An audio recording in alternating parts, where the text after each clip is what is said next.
Здравейте, приятели! По случай полагането на мембрана и хидроизолация реших да направя едно видео. Ето, може да погледнете.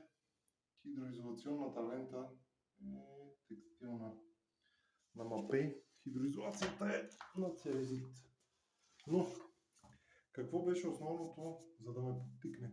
Защото много от нещата, които се случват, са скъпи в един ремонт и хората, гледайки разни видеоклипове в YouTube, не може всички да са най-богатите хора и да имат най-такива луксозните обекти. И бих се обърнал към хора, които са с по-бюджетни варианти, с моноблоци. В случая тук съм с структура, така поиска човека просто да се загради. Не че е по-зле. По-добре е. С една голяма ревизия, аз в предното видео обясних, но има неща, които могат да се, спестят безопасно. Хидроизолационната лента за мен по ъглите е най-важна. Но още по-важното кое е? Да работите с качествени материали, водопровода и канализацията. Има 3-слойни, 5-слойни тръби за канализация. Хубави полипропиленови сифони, какъвто съм сложил аз, точков. Значи той не се влияе от химия, препарати и всичко, което се слага в него. Дори горещата вода 80 градуса държи, дето се казва. Но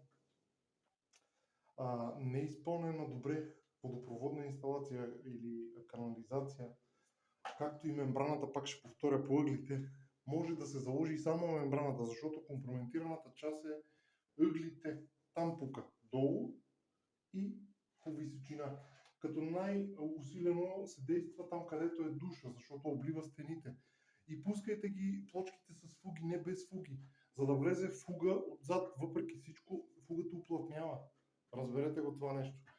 Благодаря на всички, които са ме разбрали. Реших просто да направя едно видео да поясна и за по-обикновени бани. И за хора с по-обикновени възможности. Благодаря ви, за което продължаваме нататък.